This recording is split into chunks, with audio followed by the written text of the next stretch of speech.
Hello, reporter room investigators. How are you today? My name is Jessica Della Davies. I'm an investigative journalist, and today we're going to be talking about the Alex Murdaugh and the Bryan Kohberger case. If you were with me on Monday, then you know that we didn't get through everything on the Bryan Kohberger case. So we have a lot of stuff to get into, and come on in, come on in.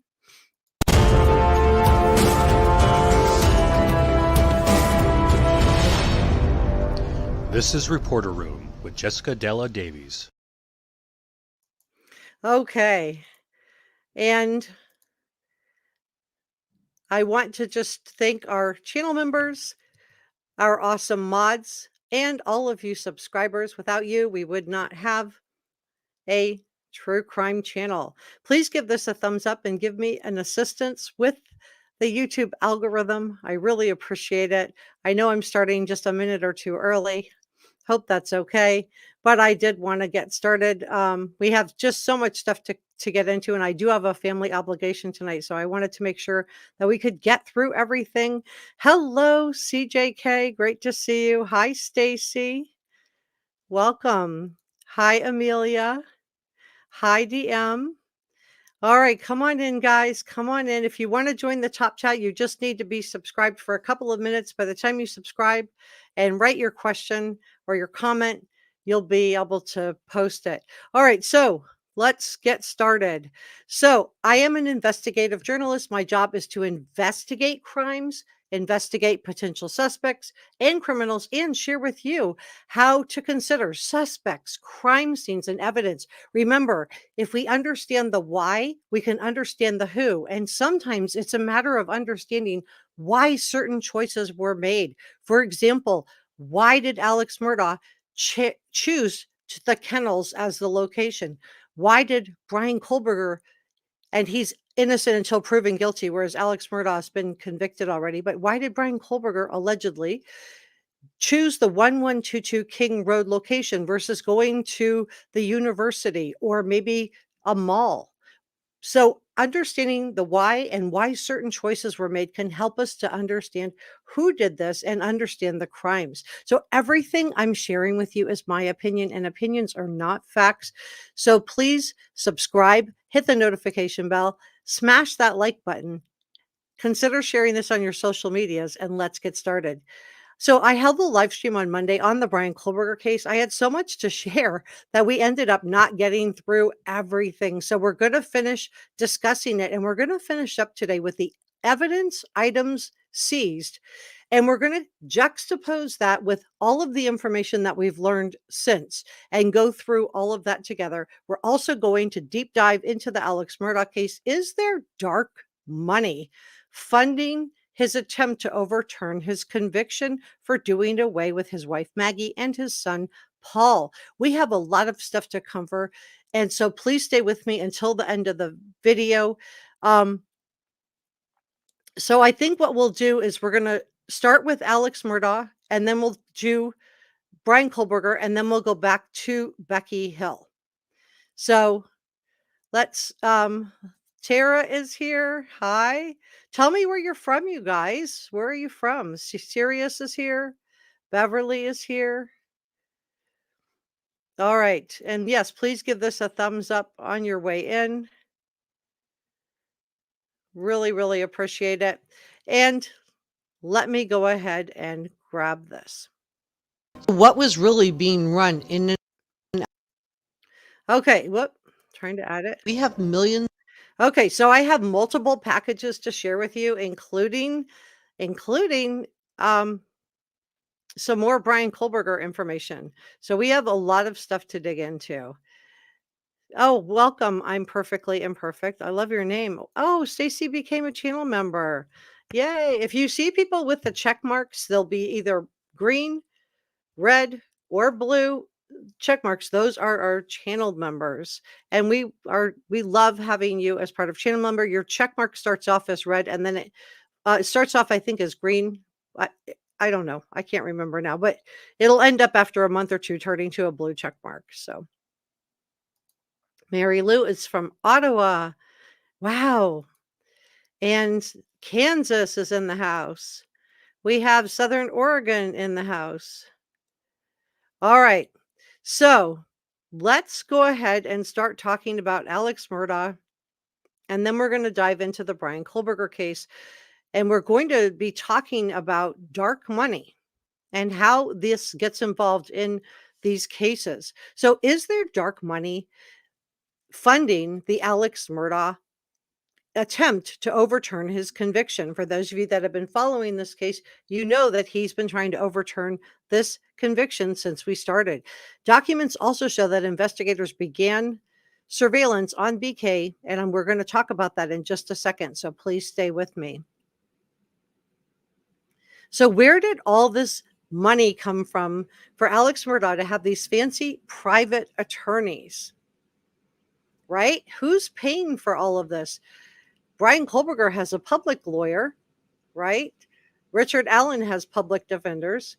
So, and Alex Murdaugh owes everybody and their uncle money because he was scamming his own clients, his own law firm partners.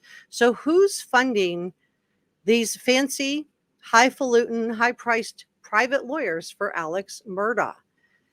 And why are they so interested in getting him out of jail? Well, I don't think Alex Murdaugh was just taking medication. I think he was smuggling it and laundering it. If you haven't seen the show Ozark on Netflix, you definitely want to check that out. It does a great job of deep diving into how money laundering works.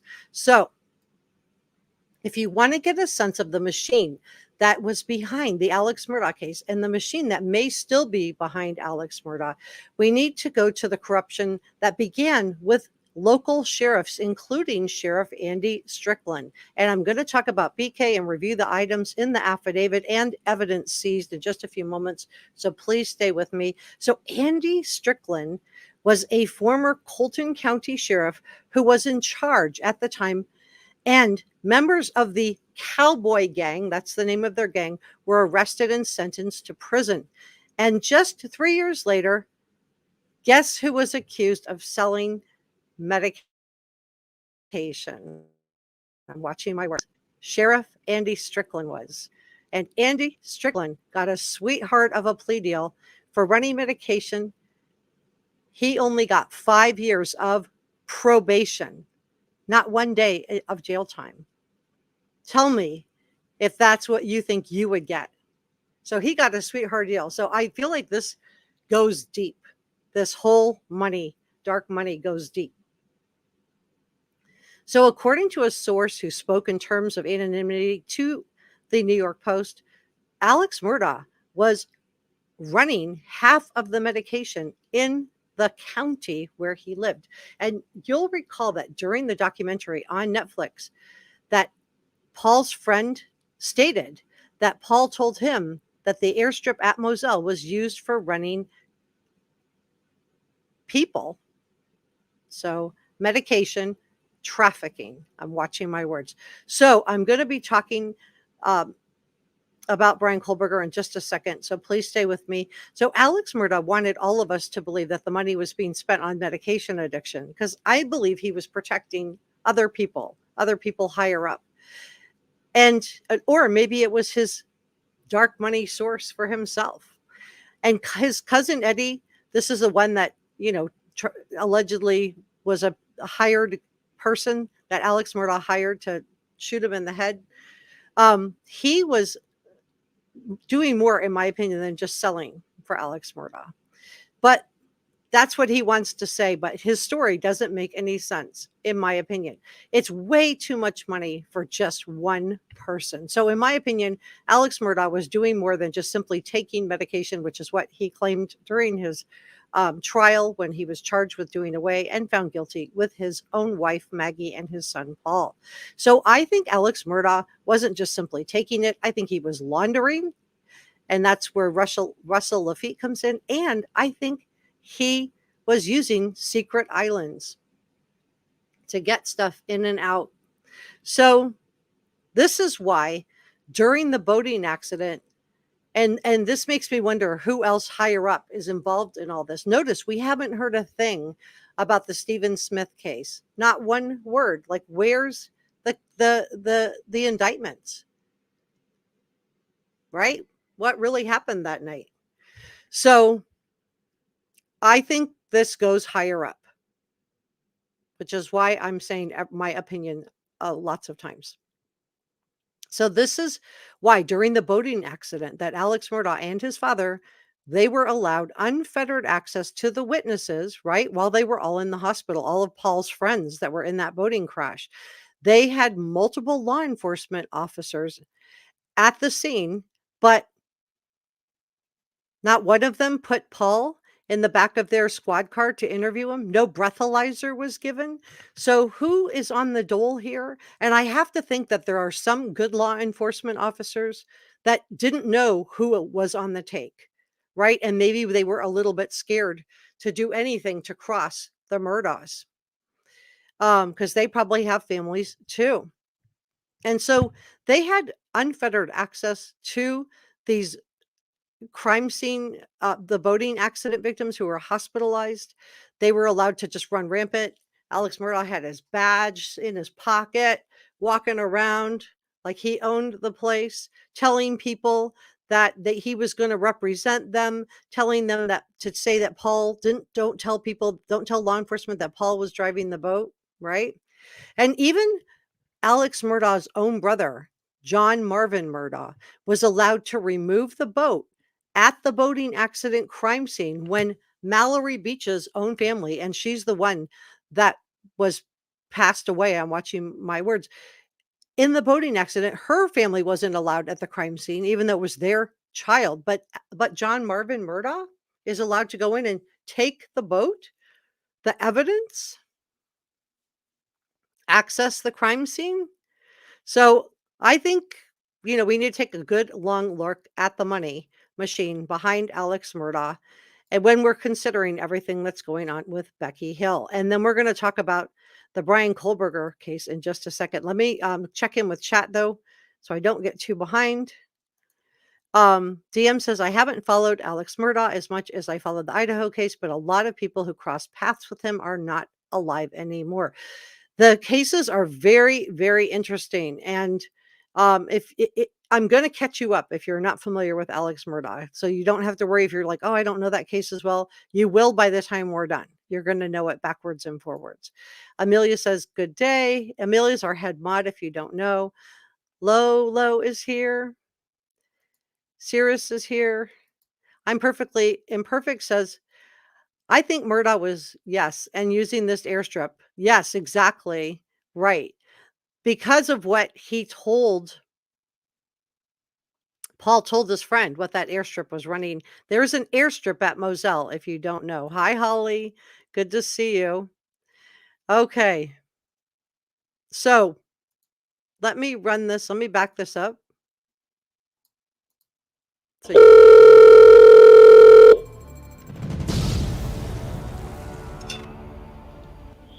Yeah, man, doing good. Just, the new developments with the motions and everything, trying to get us to quit selling stuff. I don't know really what that's going to have in store.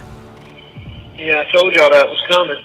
Yeah, man, this Eric dude, I said that was coming? No, I just saw it on Twitter.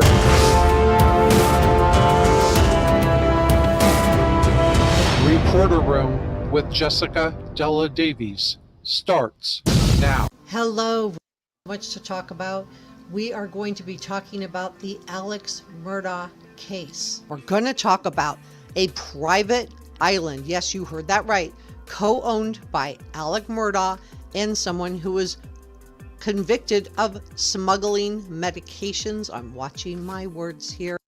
Okay, so let's talk about, there wasn't just one private island. There's multiple private islands. Hi, Tara. Good to see you. Does it seem like the media is playing reruns right now for the lack of new evidence? I don't know. I don't think so. I think there's a lot of new information from my point of view. I feel like there is. But I'm not really sure. I think there's a lot of new stuff on the Alex Murdaugh case. One is I want to tell you a little bit about what I found. I did some digging into the lawyers, how much they claim they earned versus how much they spent. But to do that, I want to just give you guys some context because I don't know if everybody's familiar with it. So Alex Murdaugh To understand Alex Murdaugh, we have to consider his friendship, his longtime friendship with a man named Barrett T. Bulwar. Now, Barrett T. Bulwar was arrested on medication smuggling charges in the 1980s. I'm watching my words. So, do you want to know why covering this case is scary? It's because the Bulwars got the case dropped in 1983 after a key government witness stepped in front of a car. I'm not, I'm not buying that he just stepped in front of a car. I think he had help because the charges got dropped. As I said, there's big money behind this. So, in my opinion, this is why Alex was trying so hard and why he took that pled guilty so quickly to the financial crimes case. The last thing Alex Murdaugh could afford to do was have people poking around his finances, because I think there are more people involved. So he has these two high-powered attorneys. So who are paying for these guys? Because he's trying to get a retrial for doing away with Maggie and Paul. And I'm concerned that because of who is behind all of the money that's bankrolling Alex's Murdaugh bid for freedom. Is there a gang out there like the Cowboys who still need him to wash that money? And I'm going to be talking about Bryan Kohberger and the evidence items seized in just a moment. So please stay with me. So Alex Murdaugh and Barrett T. Bulwar have deep business ties, going back to joint ownership of that hunting lodge, Moselle, which Alex bought from Barrett T. Bulwar for $5 for that acres and acres, that fancy hunting lodge. $5, and it had a cabin on the property too. So then Alex Murdaugh sold it to his wife Maggie for just $5. So you can see that if Maggie was trying to get a divorce, and we have found now that Maggie was allegedly seeking out a divorce attorney, at least she was considering it. She was living separately at their beach house in Edisto. Uh, you can see that, having a divorce attorney and having someone look into your finances, if you were Alex Murdaugh, would be a big problem. And this is why I think he pled guilty so quickly to the financial trial, and why he's throwing all his effort into these other convictions. So, in doing away with Paul and Maggie, Alex Murdaugh would have gotten the attorneys who were looking into his boating accident, right? Because they were trying to sue him for millions of dollars. They wanted to see his financials. He would have gotten them off his back. So to me, that's a pretty big motive. And again, Alex Murdaugh had so much to hide for himself and, in my opinion, some other people as well. So, in addition to the joint property ownerships, including secret islands that Alex Murdaugh owned with Barrett T. Bulwar, the former owner of Moselle, Barrett sold Moselle for just $5. And so Alex Murdaugh, in my opinion, it was self-preservation. That's why he did away with Maggie and Paul. He did away with them to protect his own business finances and maybe some other people's finances also. So Barrett T. Bulwar passed away in 2018, and he and Alex co-owned all these private islands that were perfect for lookouts and offloading certain items and people. So think about trafficking. So according to the court filing in the co-receivers in Hampton County Court of Common Pleas, Alex owned at least 7 islands in and around Beaufort County, ranging from 20 acres, that was one of the bigger ones, I believe that's Island A, down to just a little over a half acre. So all of them were either co-owned with Barrett T. Bulwar, or they had them hidden in shell companies, in entities or joint ventures. So basically shell companies that own these islands, but everything was traced back to Alex Murdaugh. So guess who had the mortgage on Moselle? Russell Lafitte at Palmetto State Bank. Put a pin in that, because that's going to come back. Guess who had the mortgage on Edisto, the island home? That was the beachfront property, Palmetto State Bank. Guess who owned the mortgages on some of those islands? If you said Palmetto State Bank, you're right. So we're going to talk about Secret Island A. Amy Hill, she's an attorney for the co-receivers, Peter McCoy and John Lay. They filed a motion for court considerations and approval for the sale of the real estate. And this piece of real estate is known as Island A. And it's big. It's big. It's over 20 acres. I believe it's around 22 acres. And it's only accessible by boat. So this Island A was owned 50-50 by Alex Murdaugh and Barrett T. Bulwar, according to court filings. And I'm going to be talking about Bryan Kohberger in just a second, so please stay with me. So who held the mortgage for those 7 islands? Palmetto State Bank. So follow the money back to Palmetto State Bank and Russell Lafitte. So that boating crash, which was the beginning of the end, in my opinion, for Alex Murdaugh, because Paul had used Buster's ID with apparently Buster's permission to get his hands on alcohol. And he was only 19 years old. He was not 21. So this is why Alex Murdaugh, and he was driving Alex Murdaugh's and Maggie Murdaugh's boat. This is why this was putting them liable for all of this.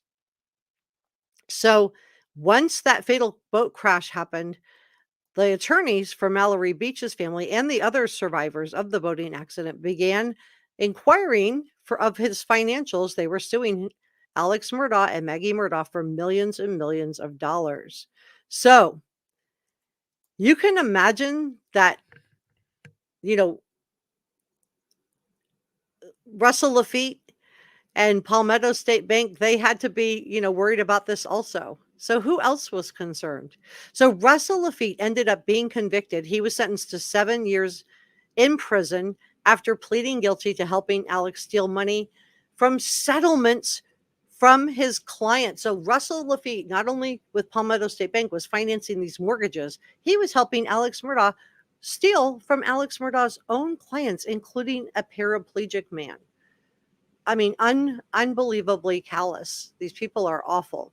So just like Alex Murdaugh, Russell Lafitte repeatedly appealed his conviction and ended up finally going to jail at a club-fed type of white-collar crime, fancy or prison, nicer prison.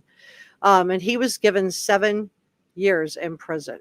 So he helped Alex Murdaugh steal $2 million from Alex Murdaugh's clients, and he had the mortgages through Palmetto State Bank on Edisto, the beach house, and the private islands. So, according to Fox News, Alex Murdaugh's high-powered defense attorneys, Jim Griffin and Dick Harpootlian, I'm going to just call them Jim and Poot, claimed that they were only making around, give or take, $40,000 each, right? So that's a total of $80,000 in profit. Just $80,000. So that money came out of Alex Murdaugh's retirement money. But get this, okay, Jim and Poot, they don't live locally where the trial is being held. So who's funding this appeal? They tried to get more money from Alex Murdaugh's retirement account, but the judge said, no more money for you. The money goes to the victims. We're not going to just keep funding Alex Murdaugh's stuff. He's been found guilty. But while they were in town, they rented this luxury wedding venue that has 5 homes for an eye-popping $20,000 a week during the Alex Murdaugh trial. This is according to Fox News. And brought their own private chef in to cook for them. So who is bankrolling these 2 attorneys and all of the people that work with them? Are they working for free? And if so, why? So that begs the question of how we got to the clerk of the court, Becky Hill.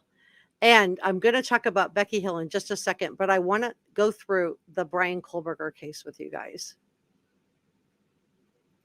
Let me check in with chat, and we're going to go into Bryan Kohberger. Okay. Then we're going to go back to Alex Murdaugh in a second. So, deal of the century, yes. $5. Can you imagine getting that fancy house, Moselle, with an airstrip, dog kennels, a separate cabin where Paul lived, and that big fancy house and all that property for $5? Yeah. Exactly, Holly. Exactly. Follow the money. Oh, yeah. Hi, Cynthia. Good to see you. Hi, Amelia. Okay, so we're going to be going through. Let me scroll down here. So, Bryan Kohberger, the investigators began doing physical surveillance on the property in the area of the 119 Lambsden Drive, Chestnut Hill Township in the wee hours of the morning on Tuesday, December 27th of 2022. And they saw BK walking near his residence. Now I'm talking about this case in terms of BK because that's who the affidavit is about. That's who's been arrested and indicted in jail, but he is innocent until proven guilty. Whereas Alex Murdaugh, he's already been proven guilty. So, additionally, BK's search warrant released from Pennsylvania listed a long list of items seized from his parents' house, including a gun, a knife, laptop, green leafy substance, cell phone, black gloves, black mask. And they got possible hair strands and items with red and brown stains. Now, a lot of people have said, yes, but Ann Taylor said there was no DNA evidence to lead back to BK in the house. I agree. Maybe he got injured at the 1122 King Road house. And maybe it's him that left red stains on his pillowcase. Now, the defense is going to probably say that that it was there for a long time, but it's going to be interesting to find out. And I think that may be why those two traffic stops, when Michael Kohberger and Bryan Kohberger were traveling from Pullman, Washington, back to Albrightsville, Pennsylvania, they had two traffic stops, right? So I think those two traffic stops were related to them finding out if he had cuts and bruises on his hands, wrists, and face. And I showed you guys in a video that I did, two videos that I did last week, his hands, wrists, and face. So you guys could decide for yourselves if you saw anything or didn't see anything. I enhanced the photos. I'm sure the prosecution's going to enhance them even more if they think that something's there. So I have not been able to find, I know people have been talking about Bryan Kohberger. There must be some kind of medication ring. I'm watching my words, but I have not been able to find any credible information to show this. I would have brought it to you if it was there. But what I think may have happened is because the Alex Murdaugh and Bryan Kohberger case were kind of unfolding around the same time, I think that maybe these two things were conflated in some way. I'm not really sure, but I want to just say, compare and contrast. Alex Murdaugh, millions and millions of dollars, right? Stole $2 million just from his clients with the help of Russell Lafitte. Fancy beach house, fancy Moselle hunting lodge, fancy lifestyle. And then we have some college students living in a rental property. It's not the same, okay? I just want to say, and I haven't been able to find one shred of evidence that supports that. If it did, I would be digging into it and bring it to you. But you guys deserve credible information. And we're going to be talking about the evidence that law enforcement found in just a second. Let me check in with chat and see how we're doing here. If you haven't given this a thumbs up, please do, and consider looking at this or sharing this on social media. So let's see. JJ's here. Hi, JJ. Good to see you. Lolo says, didn't they get IDs? They found one victim's ID in a glove inside a box in the Albrightsville, Pennsylvania house. And I guarantee you that that was not put there by Michael Kohberger or his wife. I don't think Brian's parents were collecting victims' ID. So I think he would have brought that with him. Amelia says, thanks, Amelia. Very good investigative journalism on the Alex Murdaugh case. Reporter room. No one else knows that I know is the depth of reporting on this level. Thank you so much, Amelia. That means so much. Holly is welcoming everyone. Glad you're here. Cirrus says that was his apartment in Washington, I believe. And Tara says, this is the case I'm waiting to watch. Okay, good.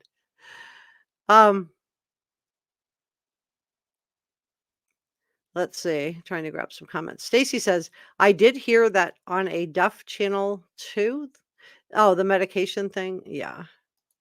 Think about your words that you're using too when you're leaving me comments. If you guys use certain words that I don't use in my thing, you'll get filtered out.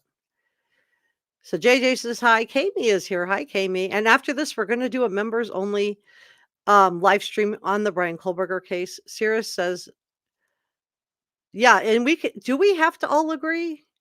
We talked about this on the last live stream. Do we all have to agree for us to want to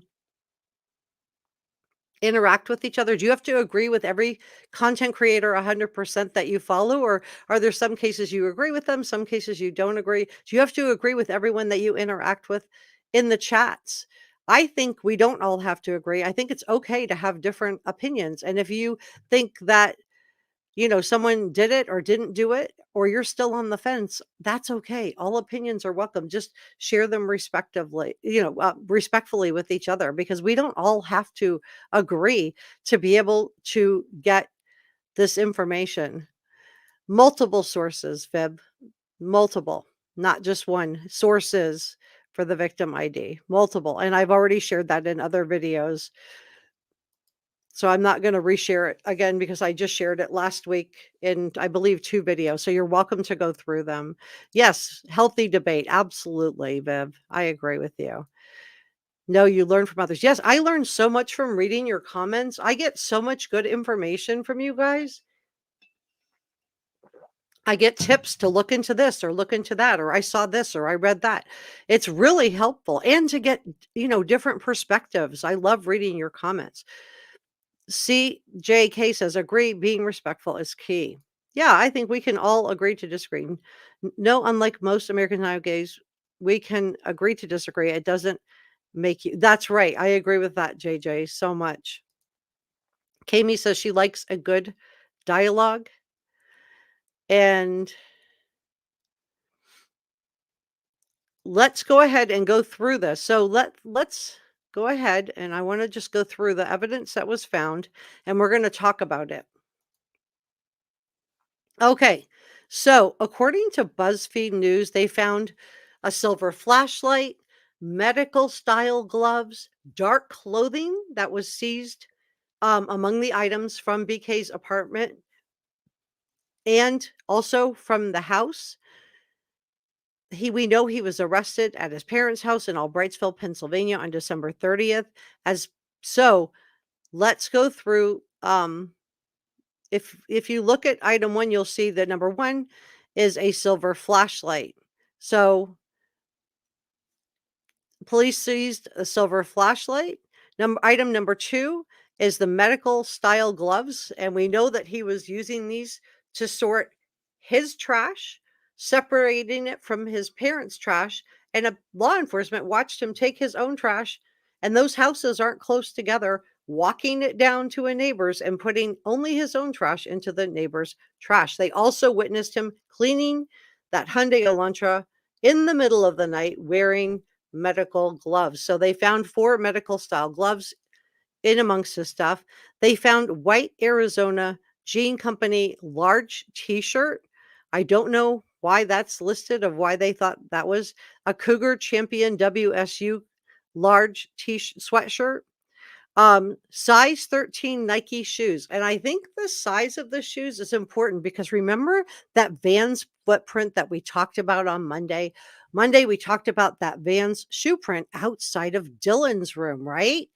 So outside of Dylan's room, there's this Vans diamond footprint. Well, what size was it? So they took these size 13 Nike shoes. So is there any chance that that Vans shoe print was a size 13? I don't know. What do you guys think?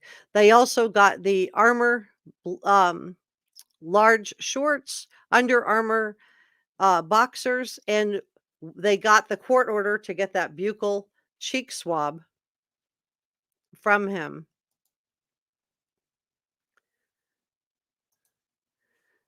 All right, let's go forward a little bit. They got a knife. I mean, they got a lot of stuff. All right, let's go to page 2. Okay. So at the time, we didn't really know the significance of the items, like the Dickies receipt. What's the significance of that? Well, Dickies makes a jumpsuit, a monkey suit, if you like. And I believe this is my theory is that he was wearing a monkey suit, and this is why he could not fit the knife sheath. And as I shared with you before, sources are saying that he purchased that knife sheath back in April of 2022. So and I understand he ordered it from Amazon. So I think we're going to see that also come into play because they did pull all of his searches. So that knife sheath may not have fit around the monkey suit. So maybe he decided to just carry the knife sheath in one hand. And then when he pulled the knife out, when he got up to the third floor where Maggie and Kaylee were sleeping, it got knocked loose and it was found underneath and to the side of Maddie. And a lot of people have said, oh, but the touch DNA, you know, that's not going to be it in and of itself. If the law enforcement has that the shoe print was a size 13 shoe, that they can prove he ordered this particular knife with that particular sheath, right? The army style marine knife. If they can prove that that's what he ordered on Amazon and that he had one, well, that's another piece of circumstantial evidence. Then we go to the touch DNA that's on the inside of that snap of the knife sheath. That's another piece of circumstantial evidence. And again, how would BK's DNA get inside the house, underneath and to the side of Maddie in a snap inside snap of a knife sheath? I just, let me know what you think in the comment section below. They also found animal hair, right? We haven't heard anything about who this animal was. Was this Buddy the dog? Was this Murphy, which was Kaylee's and Jack DeCore's dog? Whose animal hair did this belong to? Because BK didn't have any pets. Or was it just something random that he, picked up from one of his friends' houses? They didn't get the knife that we know of. We saw knife listed, but I've never heard a source come out and said they had the knife. So I don't know, unless they're going to do an Alex Murdaugh. Alex Murdaugh got shocked when he found out that they had a Snapchat video of Paul that proved that Alex Murdaugh was at the dog kennels that night. And I think that was it for the jury. That's what made them ultimately go for guilty versus non-guilty. That was like beyond a reasonable doubt for them, in my opinion. So if this dog hair ends up matching Murphy or Buddy the dog, does that, again, is that a problem for BK? What do you guys think? So we don't know if they have the knife. We see knife listed, but we don't know if it's just a knife, the knife, and also he had a gun. And then why would he, have a flashlight? Like, where was that? Was he carrying that around when he, was going out at night? Oh my gosh. And wait till you see in a video I'm going to put out tomorrow. Wait until you see what I found out about BK. I think the prosecution is going to have one more thing that proves that he was at the 112 King Road house. I'm going to share it in tomorrow's video, but it's major. So let me know what you think after it airs. But I think I found something very, very interesting. So we know that the scene contained a significant amount of blood spatter. And so, how did he keep that from being on his clothes? Well, I think he would have just stood on a plastic bag, stripped off the monkey suit, the shoes, everything, just stripped everything off after he dextered out his car, throw it into a plastic bag along with the knife. And he was probably supposed to have the knife sheath in there and leave. And that's why Bethany saw someone who wasn't wearing anything exiting through the patio sliding doors on the second floor. I think she and Dylan both saw the same man, but she saw him after he was removing everything so he could get back in his car without transfer DNA. Now, in the search warrant, investigators said they did locate a tan knife sheath laying on the bed underneath and to the side of Maddie. It was a K-bar USMC, the United States Marine Corps Eagles Globe and Anchor insignia stamps on the outside of it. And we are now learning that law enforcement did find that BK did purchase this item from Amazon in April of 2022. And this is being reported out by mainstream media sources. If you don't like mainstream media sources and you prefer to get your information from other sources, that's fine. But this is Reporter Room, so I am going to use journalistic sources. I hope you can understand that because they have to, editors and journalists have to vet their information before they can put it to print. You can't just say anything you want. Your editor has to go through it. And legal, a lot of times, will have to go through it. So there's more checks and balances in place for a journalistic source than there is for, like, a Reddit post or something like that. So we know the Idaho State Lab located a single source of male DNA on the button snap of that knife sheath. And law enforcement told CBS News that forensic analysis had linked BK to the crime scene in Idaho. So what does that mean, forensic analysis? Is there something more? Is that the DNA that we're talking about? Or is there something more that we don't know about yet? What do you guys think? What do you guys think? It's weird, right? Let me check in with chat.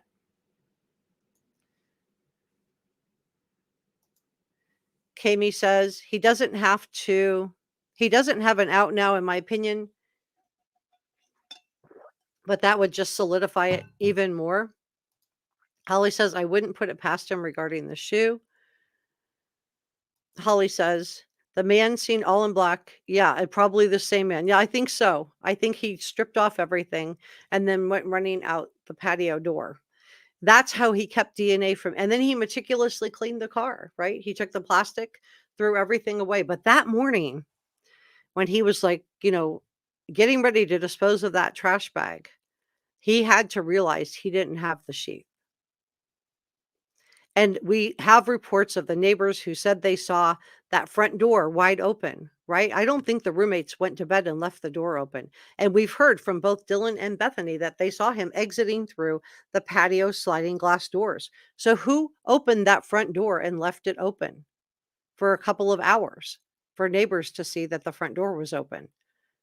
Well, one man that we know of, his phone was pinging outside the 1122 King Road house. And I think he left that front door open. And I think that's why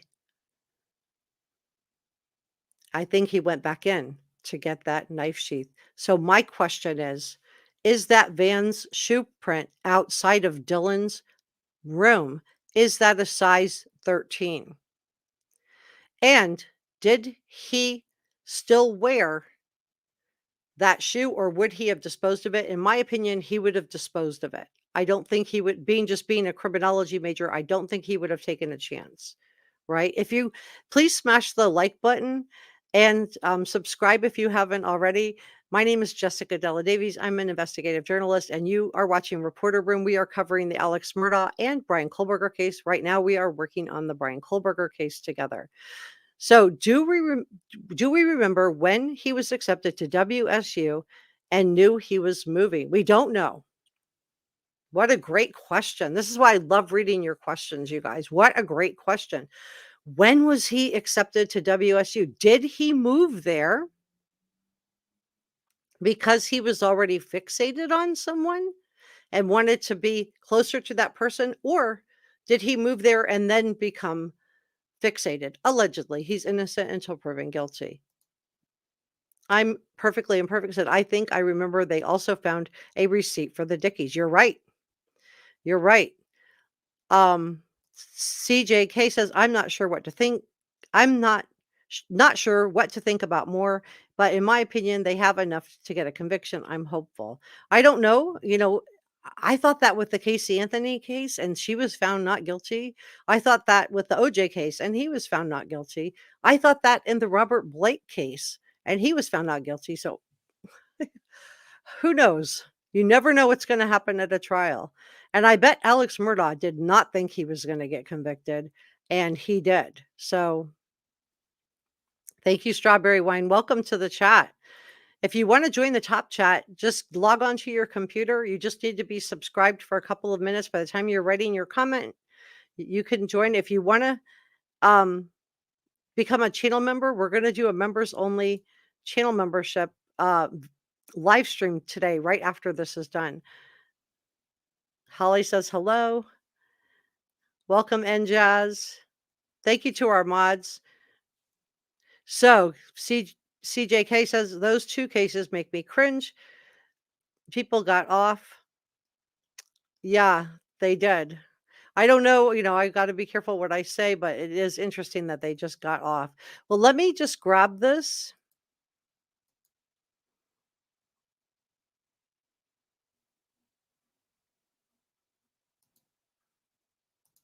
Okay, can you guys see that? Yes. Okay, great. All right, let's go through this together. So this is CBS News and law enforcement. Okay, so we're going through, for those of you just joining us, we're going through the evidence that we know law enforcement has, and then we're juxtaposing that with all of the information that's come out since then to just sort of see where we are with everything. So law enforcement officials seized dark clothing, medical gloves, that flashlight, and they got white Arizona jean, t-shirt, black Champion sweatshirt, a pair of black and white size 13 Nikes, black Under Armour socks, black Under Armour shorts, black Under Armour boxers. I don't think those are particularly significant, but they do have to list everything that they got. But there are some things that are significant, and that is an animal hair. Whose animal was this? An animal hair was also found during the search of BK's apartment. So this was not found at the Albrightsville, Pennsylvania house where maybe somebody else could have, carried the hair in, from a neighbor's dog or cat or something like that. This was found inside his own apartment in Pullman, Washington.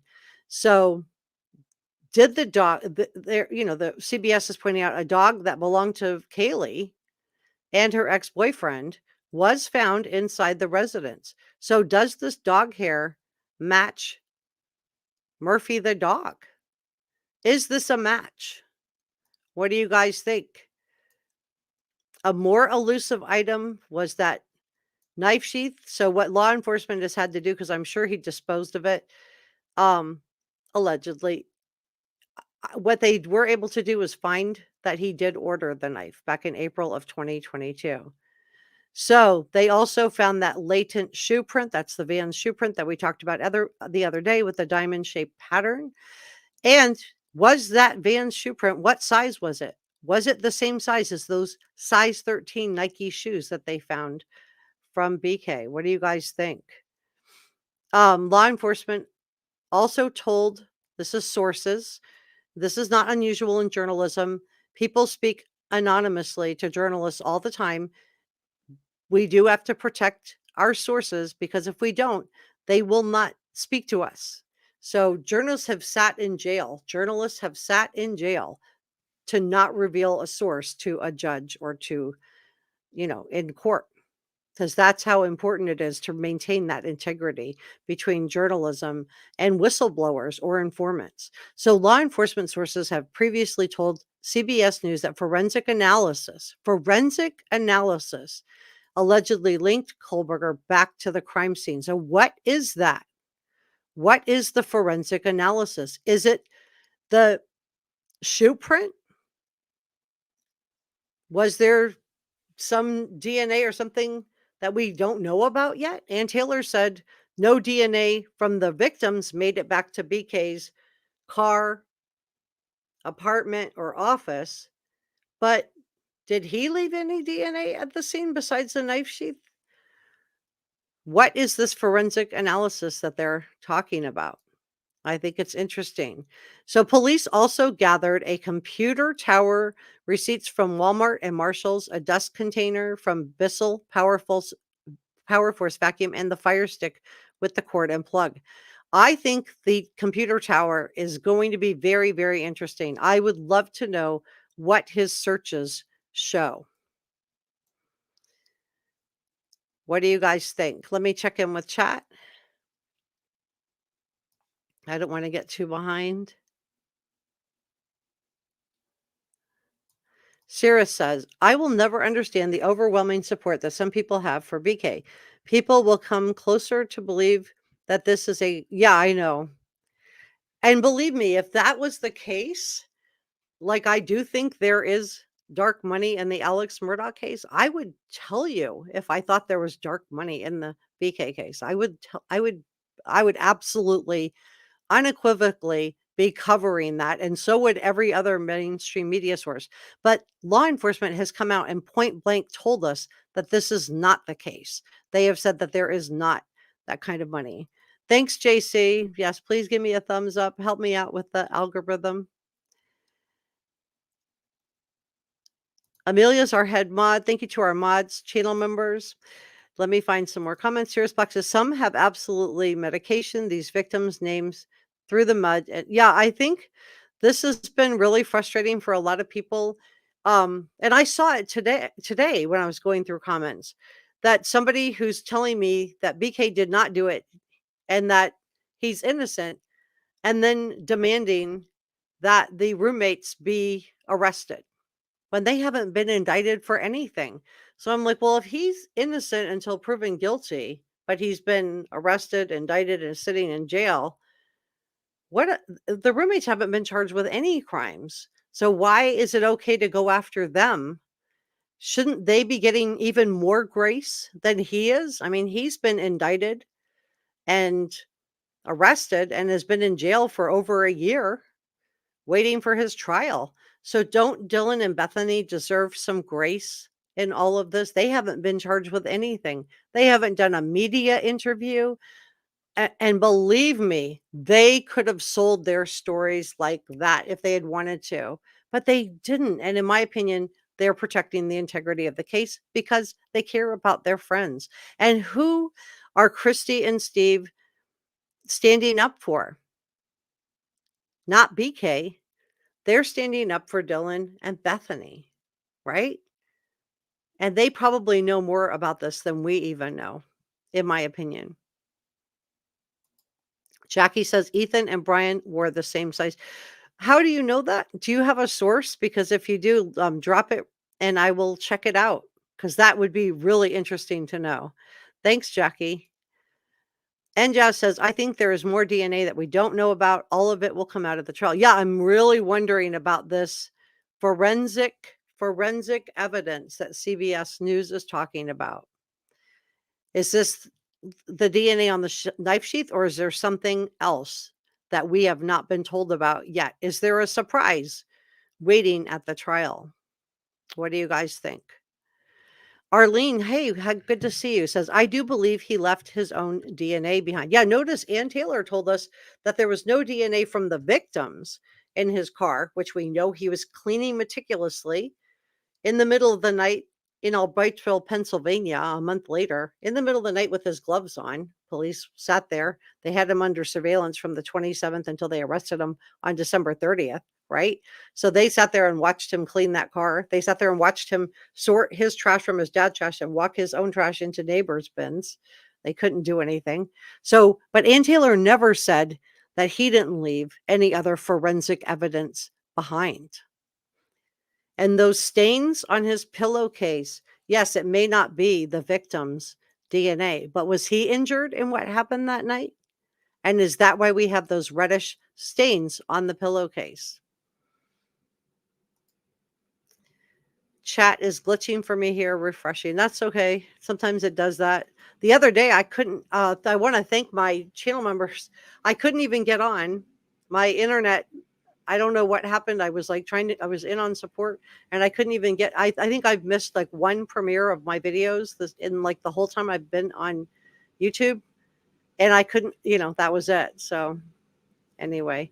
Viv says, no way those girls did anything to hurt their friends. I agree, Viv. I think you're right. I think that, I mean, I just, in all the photos and everything, I'm not saying the girls got along 110% every second of every day. That's unrealistic. Of course, they had issues and problems with each other. Of course, they had disagreements. Nobody lives with people and doesn't have disagreements. But there's nothing in their history, nothing in these young women's histories that show that they did anything to anybody. I haven't seen any reports like this one was arrested for this and this one was arrested for that. Nothing. They're squeaky clean. Ethan was about 6'5", while BK was 6'2". Interesting. Hey, Farrah Gamma, it's good to see you. Holly says, I do think there will be lots of surprises at the trial. Yeah, well, could be. Yeah, I think there will be too, because I think we're just seeing the beginning. We're just seeing the tip of the iceberg. I've seen people in the comment section say, yeah, but there's not enough evidence to convict him. Well, no, because we haven't seen everything yet. We have not seen everything yet. So there's not enough evidence to convict him. I agree. But let's see what they have. All right, let's go to this. Okay, so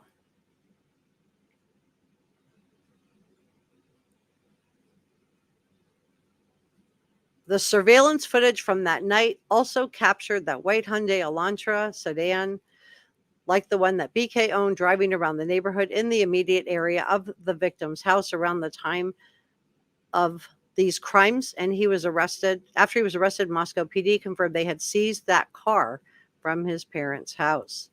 So during the search of BK's apartment, they also was conducted at the end of December. He was arrested on December 30th. They found the nitrate type black gloves, 8 possible hair strands, a possible animal hair strand, a dark red spot. And that, I know people have said, well, yeah, but no, Ann Taylor says, I'm going to take what Ann Taylor says, as with a grain of salt. I think she's a great defense attorney, and I think she's doing a great job. I mean, her job is to give him the most vigorous defense that she can give him, right? She needs to defend him with everything in her being, and that's what she's doing. So I give her a lot of credit for that. But I do think her letting us know certain things through motions wasn't right. I just don't think that's right. She could do it. Maybe it's legal, but it doesn't mean it was the right thing to do. But I have not seen her address the animal's hair strand.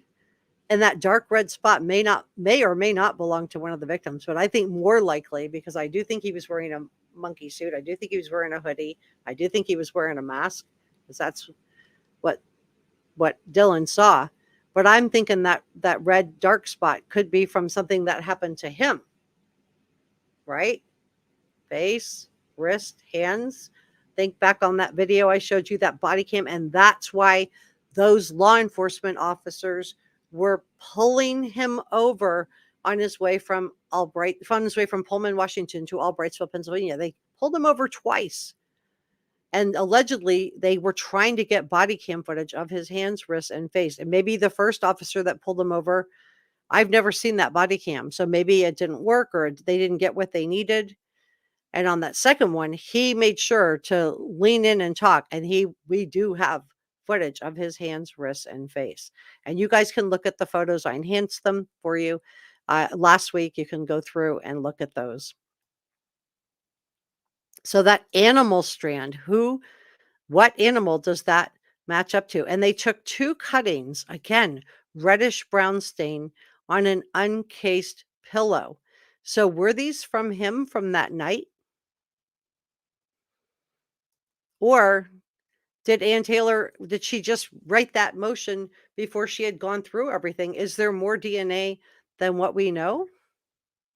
If I were the prosecution, I wouldn't say anything. I would wait. I would let the defense know you have to, but I would wait.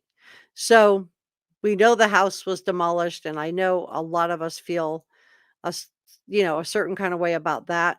Let me check in with chat. I don't want to get too far behind. Let's see where I am.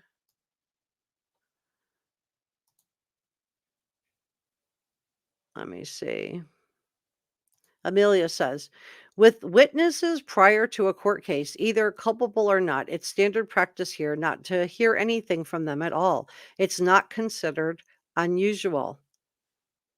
Very interesting.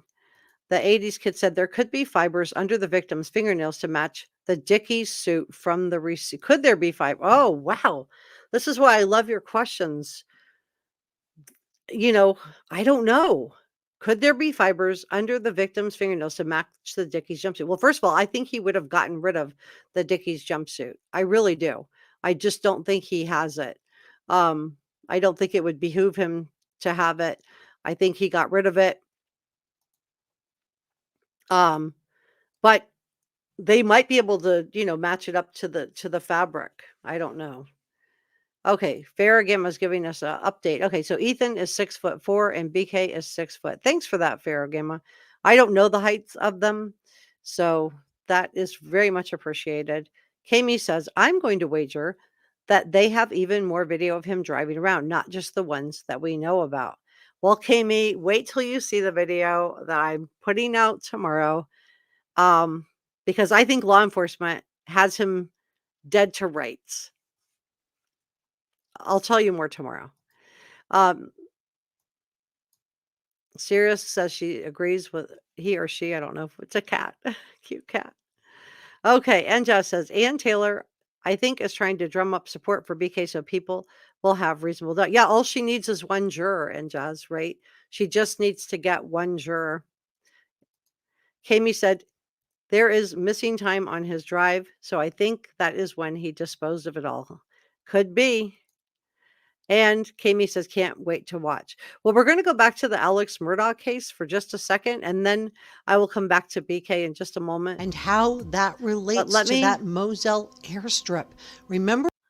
All right, because I want to catch up the people who don't know about this case so that they can follow it, because this is today, in case he gets a new trial. We are going to be talking about the Alex Murdaugh case. We're going to talk about a private island. Yes, you heard that right. Co-owned by Alex Murdaugh and someone who was convicted of smuggling medications. I'm watching my words here. And how that relates to that Moselle airstrip. Remember I told you about that airstrip in a prior video a couple of weeks ago? Well, we're going to start putting the pieces of the puzzle together, so hang in there with me till the end of the video. We're also going to talk about John Marvin Murdaugh, Flying Monkeys, and Alex Murdaugh, and their ties to solicitor Duffy Stone. Duffy Stone is the one that allowed Alex Murdaugh to have that badge, that law enforcement badge that he was waving around everywhere. So what really happened to Maggie's money? A bizarre phone call exchange between John Marvin and Alex Murdaugh. And I want to dig into Stephen Smith and Buster Murdaugh. Now Buster Murdaugh has denied having anything to do with Stephen Smith, but I think it's really interesting. We haven't heard a word about what happened to Stephen Smith. I thought they were on the case. You can see why Sandy Smith probably feels distrustful at this point. Usually don't put my disclaimer at the very beginning of. I already did my disclaimer, so I'm going to just fast forward. Much to unpack here. So I hope you'll hang in here with me, but let's start with John Marvin Murdaugh, because I'm going to tie all of this up in a bow for you so it all makes sense. And for those of you that don't know, John Marvin is Alex Murdaugh's brother, and his other brother is Randy Murdaugh. Randy Murdaugh is the one that had the law firm that worked with Alec at the law firm, and John Marvin has his own business, and I think he got control of Maggie's will. I don't know how that happened. John Marvin is Alex Murdaugh's brother, and he was made the personal representative of Maggie's estate, but not by Maggie. Maggie didn't appoint him. So we need to take a closer look at John Marvin. John Marvin is self-employed. He has 2 equipment rental companies, Murdaugh Rental and Murdaugh Kubota. So let's consider some strange things. First of all, on June 8th of 2021, one day after Alex Murdaugh did away with Maggie and Paul, the Charleston Post and Courier published 2 photos of John Marvin walking near the crime scene with 3 investigators from solicitor Duffy Stone's office. This raised so many red flags for people. Like, how deep does this go with the Alex Murdaugh case? How much do we know? How much do we not Same know? Duffy Stone that gave Alex Murdaugh his badge. Even worse, a video from ABC's Good Morning America surfaced showing the same investigators walking with John Marvin. So, was this innocent, or was there something more nefarious going on? Do you think that money played a role in this? When a reporter asked John Marvin about the photographs, John Marvin claimed that they were all looking for Maggie's cell phone using an app on Buster's phone, and he testified to this also during the trial. Let's continue on, shall we? Let's continue on. I'm going to talk more about Duffy Stone in just a second, but I want to talk about this airplane landing strip on Moselle. Now, you may recall from my video that I did a couple of weeks ago that Paul's friend, Paul Murdaugh's friend, Anthony Cook, stated that Paul had told him when he asked about this airstrip, he had been told by Paul Murdaugh that they were running medications, I'm watching my words, and women who take their clothes off in and out of Moselle. This was in the Netflix documentary series that I covered. Well, there was a private island too. And according to the Greenville News, this island was owned 50-50 by Alex Murdaugh and a known medication, if you get my meaning, smuggler. And it was known as Island A. Now, this island is around 22 acres, and it was co-owned in a 50-50 split by Murdaugh Holdings, which is Alex Murdaugh, and the estate of Barrett Bulwer. This is the guy who sold Moselle with its airstrip to Alex Murdaugh in April of 2013. This is the same Barrett Bulwer who was convicted for trafficking of medication, I'm watching my words, in the 1980s. The same Barrett Bulwer who built the cabin on Moselle back in 2011. What do you think? Please leave me a comment in the comment section below. Where was the Murdaugh money coming from? And was there a system set up in place for money to be laundered? Because millions of dollars appear to be unaccounted for. What was really being run in and out of Moselle? Because we have millions of dollars that appear to be unaccounted for.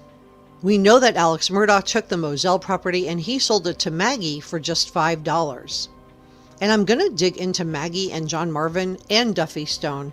And I want to play for you a little bit of John Marvin's bizarre jailhouse call with Alex Murdaugh in just a second. So please stay with me. So we know Maggie's estate was worth around $4.5 million. In fact, a plethora of documents held by the Georgetown County Probate Court in South Carolina and reviewed by the Daily Mail show that Maggie's estate was valued at $4,300,057.77 to be exact. As I shared with you in my prior video, Maggie had her sister Marion Proctor listed as the executor of her will, not John Marvin. Someone scratched off Marion's name and put Alex and John Marvin's father, Randolph Murdaugh III, as the executor. So did Maggie do this, or was something else going on? This whole thing is crazy. Now we have John Marvin handling Maggie's will. She never... And that wasn't initialed. Did you see that? There was no initial that she changed it over. appointed him. And this will see her money divided between Buster Murdaugh, Mallory Beach's family, housekeeper Gloria's son, Alex, other victims, and multiple creditors. It's being reported that Buster Murdaugh will get around $500,000 from his mom's estate. So I want to dig into John Marvin and solicitor Duffy Stone, and I'm going to talk about Stephen Smith in just a second. But first, I want to go back to Maggie's finances and her wedding ring, because this is crazy. So we know that her will was drawn up in August of 2005. We know she left every penny to Alex Murdaugh. And according to friends, Maggie was not living at Moselle anymore and was only going there to visit her sons Buster and Paul. Moreover, as I reported to you weeks ago, Maggie had consulted a divorce attorney and was considering bringing in the services of a forensic accountant. So this would have been a massive problem for Alex Murdaugh for two reasons. One, because it would have brought him shame that Maggie was leaving him. Two, because this forensic accountant would have been doing a deep dive into the Murdaugh finances, and Alex had a lot to hide, including a private island and an airstrip at Moselle. We're seeing the tip of the iceberg with this. I don't think we have the full picture yet. So another important piece of information that was in the testimony of Blanca Simpson, you may recall that Blanca was the housekeeper and also Maggie's personal friend, and she testified that she found Maggie's wedding ring under the seat when she was cleaning out Maggie's Mercedes. So now we know that Maggie wasn't wearing her wedding ring all of the time. We don't know if she was wearing it on and off and just taking it off. What do you guys think? So let's talk about John Marvin, who, in my opinion, could be a flying monkey for Alex Murdaugh. It's just my opinion, but a flying monkey, for those of you that don't know, is a narcissistic enabler, and you've probably encountered some people like this in your own life. They support and protect unhealthy people in ways that make it easier for an unhealthy person to continue their destructive habits.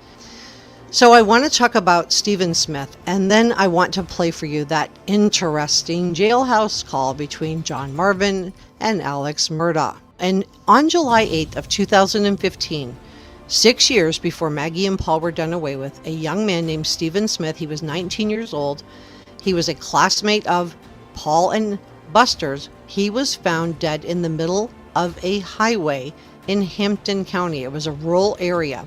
Now, there have been innuendos that Stephen and Buster were involved in some type of a romance, but Buster is vehemently denying these allegations. So let's listen to John Marvin and Alex Murdaugh's recording. Hello, this is an Amtel operator calling from Alvin S. Glen Detention Center.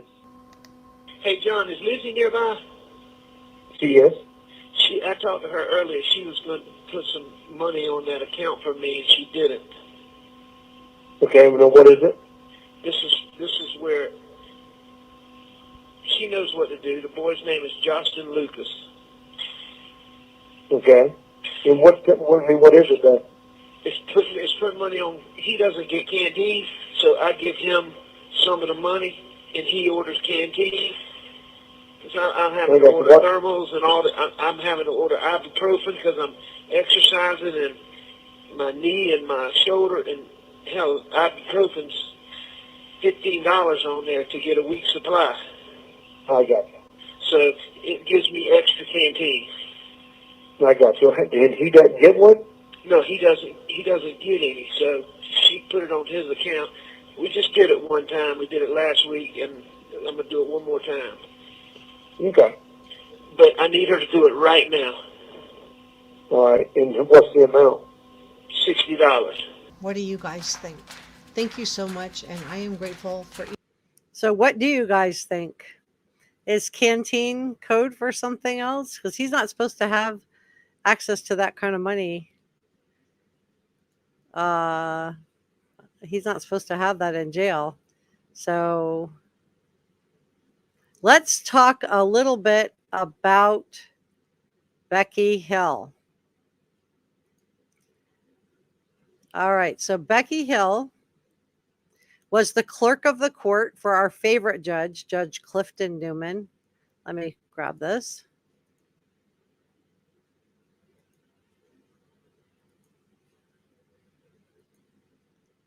Okay, so this push for a new trial, is this going to come down to the Egg Lady juror? If you don't know who Egg Lady juror, she was removed from the Alex Murdaugh trial because she was allegedly discussing the case with her tenants. Now, Alex's high-powered, highfalutin attorneys, Poot and Jim, they are saying that Egg Lady juror was removed because of a Facebook post, but that's not the reason that Judge Clifton Newman gave for removing Egg Lady juror. And she's called Egg Lady juror. We don't know her name. And even if I knew it, I probably wouldn't share it, because until she makes it public knowledge, I don't think it's appropriate to share jurors' names. But she was removed because she discussed the case with two of her tenants who she was dropping off a refrigerator to.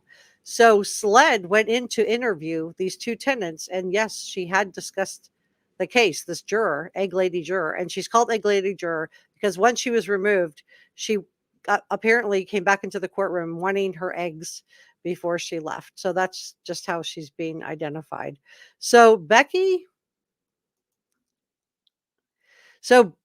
was the clerk of the court in all of this. I don't know if they went to school together. I don't know if she likes him, doesn't like him. But imagine you're a jury on the Alex Murdaugh trial, and after you've given your verdict, the defense team comes knocking at your door, even though you were pulled right after the trial and said that you did agree that he was guilty. So apparently, Poot spoke to 6 or 7 of those jurors. This is according to Eric Bland of Bland Richter LLC. He's now representing multiple jurors. Imagine being a juror and then having to go get a lawyer to protect you from Alex Murdaugh's money, those deep pockets for these fancy lawyers that he's got. But Becky Hill did do a couple of things that are questionable. Now, the defense team is saying that she had a book deal. She didn't. They're saying that a guilty verdict would have been better for her book deal, and therefore she somehow unfairly influenced the jury. The prosecution is saying she didn't influence the jury, and that the jurors came to their own decision, and none of the jurors have said that they were influenced, although they're going to be questioned at the next Alex Murdaugh hearing by this Justice Tall, who was a former Supreme Court justice on the Supreme Court in South Carolina. So this is Becky Hill that I'm showing you here. So she wrote a book, but it was self-published, so there was no book deal.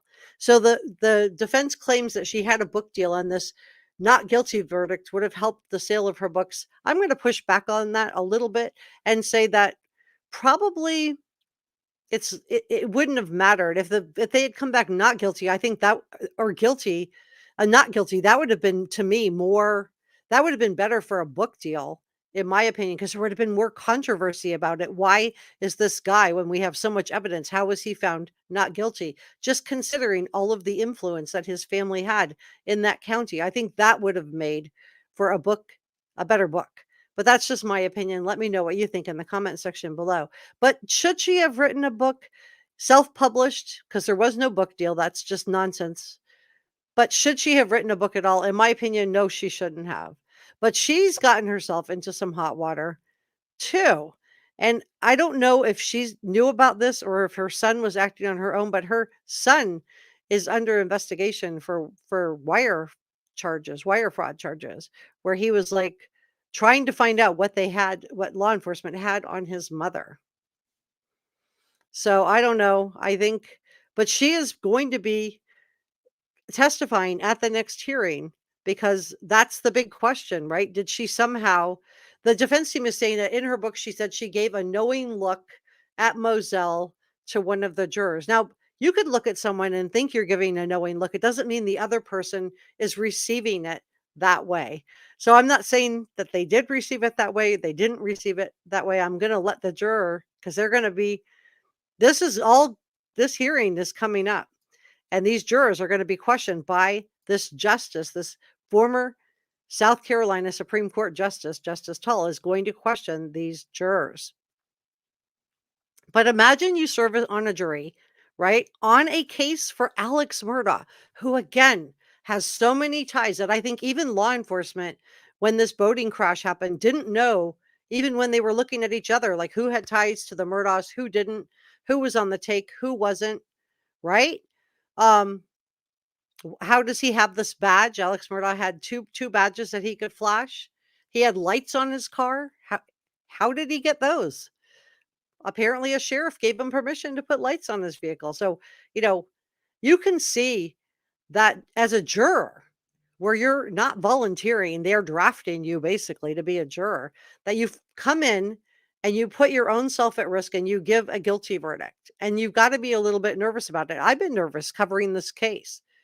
And then you have the defense team knocking at your doors. And now you have to go and sit on the stand with Justice Tull, and she's going to question you as to whether you were influenced in your verdict or not. And you have to get lawyers. I mean, this is just, you know, to me, it's just a slap in the face. To me, it would be as a juror. And I think Becky Hill should not have written that book. I think if you're serving, and that's an elected position, she doesn't work for the defense team. She doesn't work for the prosecution. She's elected by the people in her own county. But I think if you're serving in a role like that, and you're involved in a case in any way, you shouldn't be writing a book about it. Even if the verdict is in, just leave it.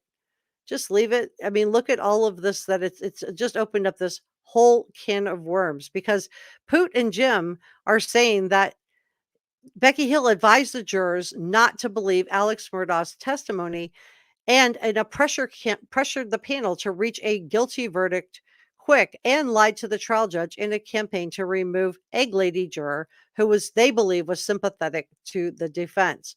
Now,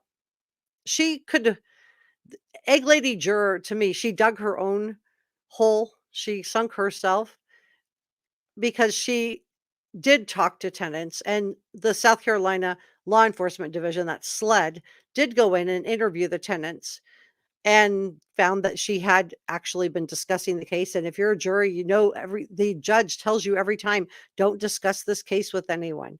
And she did. So she got herself removed, in my opinion. I don't see how Judge Clifton Newman could have left her in place, because then the defense would have said, well, she was discussing the case. He knew that she broke the rules, and now we need a new trial. So I don't, I feel like he was damned if he did, damned if he didn't. But there's been no evidence that Becky Hill advised jurors not to believe Alex Murdaugh. Not one juror that actually served in finding him guilty has said that, just Egg Lady juror. So I don't know what to think. I guess we'll find out from the jurors, but I feel really bad for them. I would just think that as a juror, you would be so scared to come forward and say what you saw. Let me check in with chat. Mike says, I'm guessing on we're back to BK. Okay, I'm guessing on the fibers from the clothing being at the 1122 King Road house. Let me go ahead and add him back in. House and car or apartment. And Jackie's giving me different stats. Okay, so I've seen 3 different measurements of Ethan and Brian. Let's just say that one of you 3 may or is probably right. I don't know which one, so I don't know. But I think it's really interesting. I thank you, Jackie, Jackie probably went and looked that up for us, knowing Jackie, because she's really nice that way. So she probably went to go find out, because we had a little discrepancy in the chat about how tall BK was and how tall Ethan was, right? And what size shoe did they wear? Whose footprint was that Van's shoe print? So Mike says, I bet Dylan can identify the voice she heard. Also, it's not going to be Ethan that she heard say that. I don't know. But if he did say that, if BK did say that, think how diabolical that would be. How diabolical you would have to be to say that to somebody so you can get closer to them to do what he did. I'm watching my words here. And Jess says, I think so too. The prosecution may have good reasons to be so confident. Yeah, this is a capital case, right? Kami says money talks. Yes, it does. And we saw this with the University of Idaho. They're the only ones that wanted the 1122 King Road house torn down. It wasn't, I don't think, the prosecution or defense team, although they agreed to it. And it just shows you how much, power and money some of these institutions have in these communities. It is a college town. Moscow, Idaho is a college town. Mike says, yet they don't want the wrong person, and defers won't give them any reason to suggest they have the wrong person. And he's saying defense, not defers. Thanks for that, Mike. Lola says, I do not want to miss your show tomorrow night. Please let us know what time. Tomorrow I have some really interesting information that I think the prosecution has on BK that we have not heard about before. And that will be up at 5:00 tomorrow. I'm just putting the last little tweaks on it. Viv says, apparently BK's license has him at 6 feet. Okay, thank you for that. And Pharaoh Gamma saying BK's shoe size is a 13B.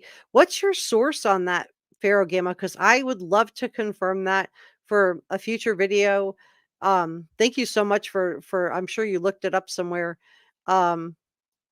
But yeah, having the height, knowing the height of him and Ethan and what the shoe size is, I think could come into play. Kay says, yep, it wouldn't make sense for it to be Ethan saying that to Xana. No, I don't think Ethan would have said that to Xana in light of everything that was going on. I think it would have probably been the perpetrator, right? CJK says, I agree. Sending him money, love letters, and all of that. Well, I think we're going to leave it there, guys, because I do have a members only live stream next. I do want to just say thank you so much for joining me today. If you haven't become a channel member, please do. We have such great channel members. Oh, hold on. Let me take. Sorry about that. We have such great channel members. And if you haven't subscribed, please do like, share, leave a comment. And I thank you so much for joining me today. And everything I did share with you was my opinion. So I just want to give that caveat. I always give it, especially when I'm covering anything to do with Alex Murdaugh. And on that note, I will see you guys tomorrow for a really awesome video. And I believe it's coming out around 5 p.m. So Eastern time. So be on the lookout for that. And I will see you next time. Thanks for joining me.